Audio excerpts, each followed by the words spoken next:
Now, Keith, this is not about fisticuffs. This is about informing people about ideas about where we should go. Why do you think we should build more dams? G'day, Paul. Great to be with you. Well, it's pretty straightforward. We need more resilience. We've got a growing population. They want to have a supply which is practically guaranteed. We don't want any of our cities in particular to run out of water. And of course, if we want to get agriculture to $100 billion, well, you need more water, and we need more land which is open and available for the agricultural growth. These things are pretty straightforward. I mean, you've got a fair stock of water in New South Wales at the moment on the coast. I'm sure I'd like to see a lot more of that captured. Dr. Wright, for those of us that instantly jump to dams as the solutions, what are we not seeing? Good evening, Paul. Good evening, Keith. We really need to store our water in Australia. We have the lowest amount of runoff per litre of rain. We really do need to store it. But more dams aren't always the solution, and there are always adverse consequences downstream. But I've got to say, the dams we've got are pretty good, and there are cases definitely when more dams in the right location are worthwhile. So how do you think we could rejig water management right now, Doctor, about making sure that we hold on to as much of it as possible for everything that Keith just said we needed to have happening?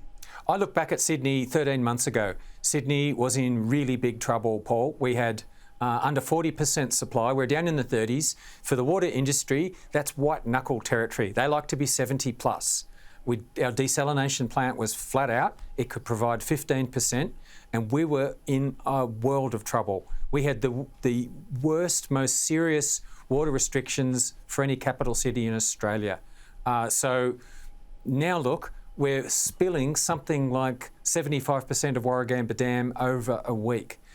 It's really hard getting the balance right with drought and floods, you know, a land of drought and flooding rains.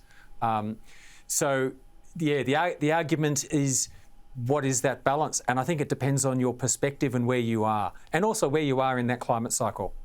But Keith, you've been around the cabinet table and you've been part of a government that's been there for a while, all said the right things about dams. Why haven't they been built?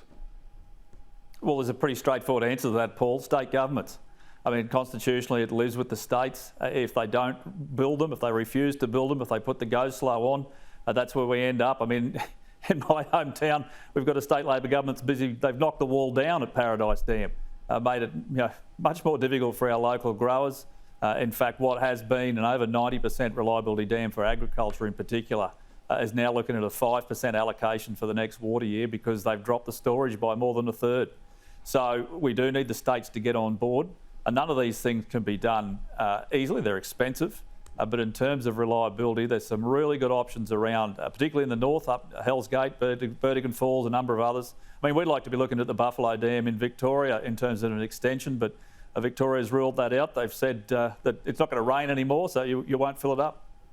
So, Dr. Wright, when we talk about things like Warragamba, and there's a debate about whether or not to lift the wall to be able to hold more water, where do you sit on something like that about an existing piece of infrastructure that is, of course, such a main water supply for a city that's only going to get bigger in the next decades? Great question. I'm feeling right now, I actually almost feel disrespectful even talking about it when the floods are still going right now. But I think we need to have a very thorough and detailed analysis. I can see that it is one of the viable options, but just, looking at specifically at the floods in the Hawkesbury Nepean Valley at the moment, there is a massive issue with a lack of infrastructure to handle the population that is expanding in the area. And my example right now, tonight, as we speak, Paul, is the towns of Richmond, Kurmond, Wilberforce, North Richmond. They're stranded.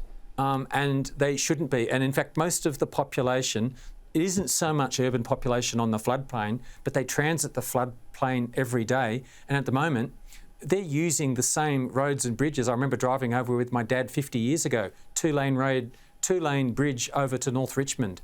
I think there is so much we can do in terms of looking after the population that is there and build the infrastructure that's appropriate for getting them out.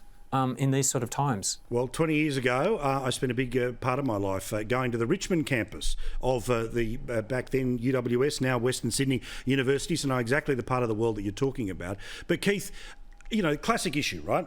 There is only ever going to be more people that are coming into the country, and basically the solutions are, well, there's only two. You go up or you go out. Now, it seems like there's always a fight about both, about which way that you go. So how the heck do we manage this here, especially when there seems to be, at times, the competing interests of the local environmental group who want to blow up about, increased density here.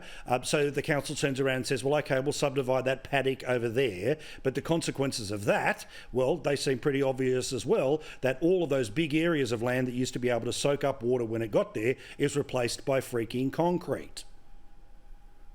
Well, you make really good points, Paul. I mean, councils have been unfortunately approving developments and houses in floodplains. I know of any number myself. And I think, your guest makes a really good point. That people are in really difficult circumstances throughout New South Wales and other areas right now. And the government's focus is on them. We are providing as much support as we possibly can. But in the future and in the long term, we have to deal with this issue. I think there are any number of opportunities, including dams. There's still good options for dams to be extended, in fact, new ones to be built. Nathan Dam up in Queensland is another great option. Already own the land, already designed, and yet Queensland's not interested in that whatsoever. But I think there's some other alternatives out there that need to be assessed, whether that is underground storage, whether it's the use of previous underground mines for storage. And of course, I know there's a lot of discussion about water reuse in the cities. But if you look at Sydney, over 500 gigalitres of use for the Greater Sydney's regions, it's a lot of water. But if you want to turn it around and use it again, it's expensive. It's a lot of poo water, I've got to say. And the Australian people, they haven't been terribly supportive of those sorts of proposals. And if you want to use it for ag, well, you go and talk to a dairy farmer. They need water to be under $200 a meg. You won't get that in a recycling system. All right, last question to you both. I'm going to give you a blank cheque and total power. Dr. Wright, what would you do to our water infrastructure?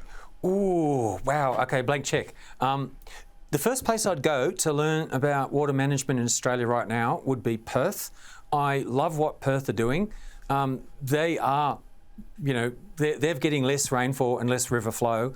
They've switched exactly as Keith was saying. They're using a lot of groundwater. In fact, they're treating and then pumping their treated wastewater into the aquifer for later reuse. They also have two desalination plants. I like to see more recycling. I'd like to see our dams used better. And in fact, we can even use the recycled water, site some of the storages up high, and that's a giant battery for hydropower. It is a disaster in so much of inland Australia, and I'd like to look at options where we can send more water from the water-rich areas into make a bountiful, productive inland. Good on you, Dr. Wright. Thank you very much. Keith, you kind of gave us a little preview before, but imagine the Treasurer's gone, you know what, Keith, whatever you want, pal. I mean, the Treasurer does that for me all the time, Paul. I'd do a couple of things. The first one is I'd line and then get rid of anywhere we've got losses and leakage through the typical old dirt channels and make those much more efficient. But secondly, I'd be looking at nuclear as a standby option for desal. It's the most efficient way to do it right around the world, and it gives you some other advantages as well.